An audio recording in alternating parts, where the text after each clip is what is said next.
What happens when a family loses its strongest pillar? When the silence of an empty chair at the dinner table speaks louder than words? In Season 19, Episode 1 of Heartland, we begin with heartbreak that lingers, love that struggles to survive, and choices that could change Amy's life forever. The ranch we know so well is not the same, and neither are the people who call it home.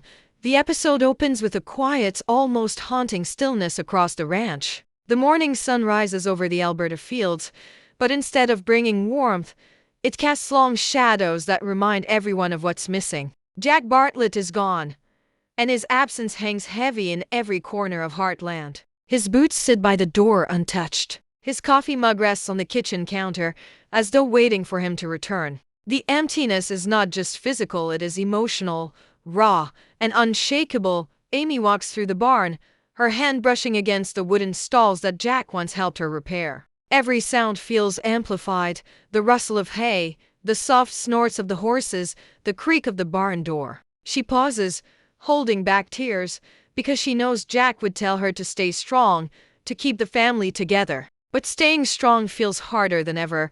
Lou, meanwhile, has stepped into a role she didn't ask for. With Jack gone, she feels the weight of being the anchor, the one who has to keep everyone else from falling apart. She busies herself with ranch work, meetings, and family dinners, but inside, she struggles to fill a void that can never truly be filled. Her voice cracks when she talks about Jack, but she quickly hides it, refusing to let anyone see her break.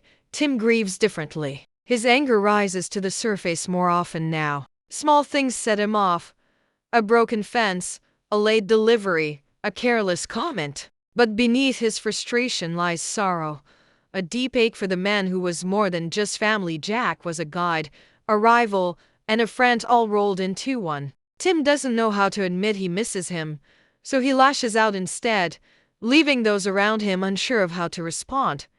The ranch itself feels changed. Horses sense the shift. They grow restless, unsettled, as if they too feel the absence of the man who spent decades watching over them. The family dinners are quieter. Laughter is softer. Every glance, every pause, carries the memory of Jack Bartlett. And then there's Amy. More than anyone, she feels the weight of moving forward.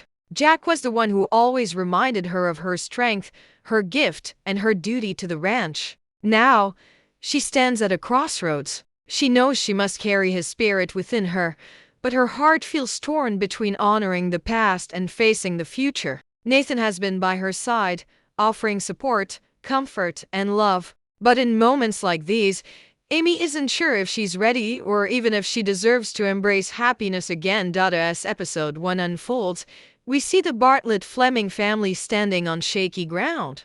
Grief binds them together, but it also threatens to pull them apart. Every word, every decision, feels heavier now. The ranch, once a place of healing, has become a place of memory, where the past is alive in every shadow. And yet, even in the silence of loss, there is a flicker of something more, a quiet reminder that life must go on, and love, no matter how tested, still has a chance to grow. Nathan has been patient. Through every tear, through every moment Amy shut herself away in the barn, he has been there, quiet, steady, and willing to wait. But patience has limits, and in this episode, we begin to see the cracks. Nathan wants more than just to be the man standing in the background. He wants a life with Amy, a future where they can build something together. For him, this isn't just a romance, it's a chance to love someone deeply, the way she deserves to be loved. But Amy's heart is complicated. For her, every step forward with Nathan feels like a step away from Ty. And though years have passed, the memory of Ty's love still burns bright inside her. She doesn't wear it on her sleeve anymore, but it lingers in the quiet moments when she tucks Lyndy into bed, when she passes Ty's old horse, or when she looks out across the land that still holds so many of their memories. Nathan doesn't try to erase Ty from her life, but his presence reminds Amy of the question she can't shake. Is it too soon to move on, or has she already waited too long to embrace happiness? The town of Hudson whispers too. Some neighbors believe Amy deserves this chance, that Nathan is good for her, that Jack would want her to find love again. Others whisper that it feels rushed, that Amy is betraying Ty's memory by letting another man so close. Every comment she overhears at Maggie's diner, every sideways glance when she and Nathan walk through town, adds to the pressure. It's not just about what Amy feels, it's about what everyone expects her to feel, and Nathan, though strong, isn't blind to it. He sees the hesitation in Amy's eyes when he reaches for her hand. He hears the silence in her voice when he talks about the future. To him, it feels like loving Amy is like trying to hold water in his hands. The harder he tries, the more it slips away. But instead of pulling back, Nathan decides to push forward. He plans something bigger, something that will force Amy to decide once and for all where her heart truly belongs. Their tension comes to life in one unforgettable scene. Nathan finds Amy in the barn late at night, brushing down Spartan, the horse that has carried her through so much of her journey. The soft light falls across her face as she whispers to the horse, her words full of longing. Nathan steps closer, his voice gentle but firm. He tells her he's tired of waiting in the shadows, tired of wondering if he'll ever be enough. His words aren't angry, they're desperate, vulnerable, almost trembling. Amy listens, but she doesn't answer right away. Her silence says more than any words could. She's torn in two, half of her wanting to reach out, to let herself fall into Nathan's arms, and the other half clinging to the past, afraid of losing the pieces of herself that Ty left behind. The pause stretches, and for Nathan, that silence feels like rejection. By the end of this section, their relationship feels like a rope stretched to its breaking point. Nathan wants certainty. Amy wants time, and neither knows how much longer the other can wait. And as the episode makes clear, love isn't just about holding on, it's about knowing when to let go, even if it breaks your heart sometimes. In Heartland, the horses carry more truth than the people around them. In episode 1, a new horse arrives at the ranch, a wild, untamed creature with a fire in its eyes and scars across its body. No one knows where it came from, only that it was found wandering near the edge of Hudson, restless and impossible to control. The animal bucks, kicks, and refuses even the gentlest touch. Most people would turn it away, but Amy sees something familiar in its struggles, something that mirrors her own heart. Working with the horse becomes more than just a challenge. It becomes a symbol of Amy's battle with herself. She recognizes the fear in the animal's eyes, the way it flinches when someone gets too close. And as she tries to calm it, she realizes she is looking at her own reflection. Amy, too, is caught between trust and fear, between the safety of solitude and the risk of letting someone new in. Nathan, however, sees it differently. To him, this horse is dangerous. He believes Amy is taking on too much too soon, risking herself when she should be focusing on family and healing. He tells her that some things aren't worth the fight, that not every horse can be saved, not every wound can be healed. His words are meant to protect, but to Amy, they sting. She has always believed in second chances, in fighting for the lost causes. It's what makes her who she is. The clash grows sharper in a heated barnside argument. Amy insists that the horse deserves patience, care, and time, the very things she herself needs. Nathan pushes back, saying she's blind to the danger, that her stubbornness could put her in harm's way. His frustration boils over when he admits he feels the same way about their relationship, that Amy keeps holding back, refusing to trust him fully. For him, the wild horse isn't just a danger, it's a reminder that Amy still hasn't chosen him completely. The moment becomes charged, heavy with words they don't say out loud. Amy fires back, her voice trembling. "You think I don't know what I'm doing? This isn't about you, Nathan. It's about me, about finding my way again." Her eyes glisten with tears she won't let fall. Nathan looks at her, torn between love and disappointment.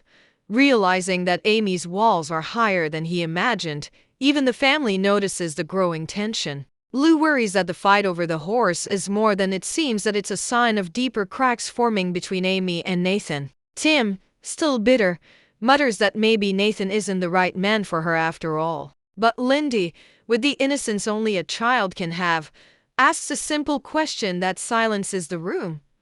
Why is everyone so mad if it's just a horse? The words cut deep, reminding them all that the conflict isn't about the horse at all, it's about trust, loss, and love that feels impossible to hold on to. By the end of this section, The horse remains untamed, restless in its stall, and Amy stands at a breaking point. She can't ignore the truth anymore. Her struggle with Nathan is as wild and unpredictable as the animal in her care. Both are asking her to take a risk, to open her heart, and to believe that healing is still possible. But for Amy, taking that leap may be the hardest choice of all. In Heartland, family has always been the glue that holds everything together. But in this new chapter, that glue is tested like never before. Jack's passing left not just a hole in the ranch, it left a hole in the family itself. And now, as Amy wrestles with her feelings for Nathan, the people closest to her begin to step in, each carrying their own hopes, fears, and judgments. Lou is the first to notice how heavy the silence between Amy and Nathan has become. As the one who often takes on responsibility, Lou tries to act like the voice of reason. She pulls Amy aside after dinner one night, her tone careful but firm. Lou reminds her that Heartland has survived every storm because of love, resilience, and honesty. You don't have to know all the answers right now, she says, but you do have to face what you feel. Lou isn't pushing Amy toward Nathan, nor is she pushing her away. She's trying to guide her back to herself. But her words linger like a gentle echo, leaving Amy even more unsure of what to do. Tim takes a very different approach. Still wrestling with his grief for Jack, he hides his pain behind blunt advice and fiery opinions. To him, Nathan is just another distraction, a man trying to step into shoes that can never truly be filled. In a sharp conversation in the barn, Tim warns Amy not to rush into anything out of loneliness. His words are raw, maybe even unfair, but beneath them lies a father's fear. Fear that Amy will hurt again. Fear that opening her heart will only bring more loss. Amy listens but bristles at his tone. Tired of feeling like her choices are being weighed and judged by everyone around her, then comes the quiet voice that no one expects: Lyndy. Children often see the truth adults try to bury. And in one tender moment, Lyndy climbs onto Amy's lap and asks the question Amy has been avoiding. "Mom," she says softly, "if you love Nathan, why are you sad when he smiles at you?" The simplicity of her words shakes Amy in a way that no argument could. Lyndy doesn't see grief, loyalty, or the complicated layers of love. She just sees her mom, caught between two worlds. Even Lisa, though grieving Jack in her own way, steps in. She sits with Amy in the quiet of the kitchen late at night, sharing stories of Jack and reminding her that love doesn't erase the past, it adds to it. Her wisdom is gentle, filled with the kind of patience only time can give.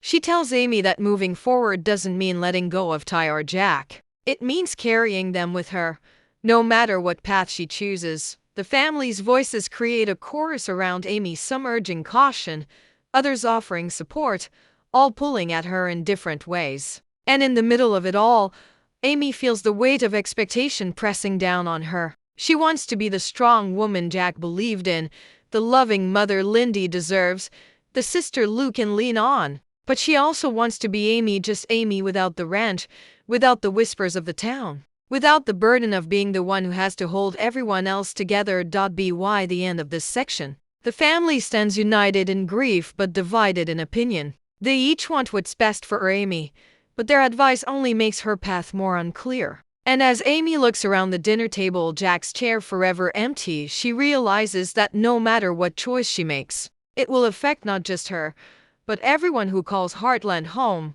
Night falls heavy over Heartland, and the barn is cloaked in soft lantern light. The restless horse stamps its hooves, echoing Amy's own unsettled heart. She's brushing down Spartan, her oldest companion, when Nathan steps into the barn. His shadow stretches across the floor, his presence both comforting and haunting. The air between them feels charged, as though everything they've been holding back is about to break loose.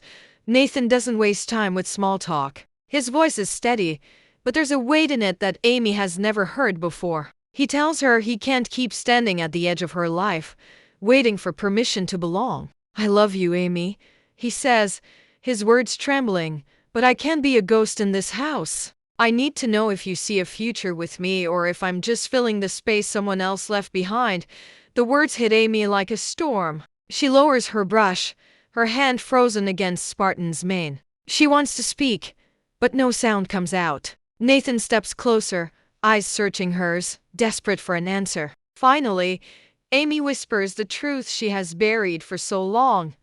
What if loving you means losing myself again? What if I can't go through that kind of pain twice? Her voice cracks, and in that moment, the barn feels too small to contain their grief, their love, their fear. Nathan's face softens. He doesn't argue, doesn't raise his voice. Instead, he tells her that he doesn't want to replace Ty or erase the past. He only wants to build a life with her, a future that honors everything she's been through. But Amy shakes her head, her tears spilling freely now. She admits she doesn't know how to open her heart fully, not yet.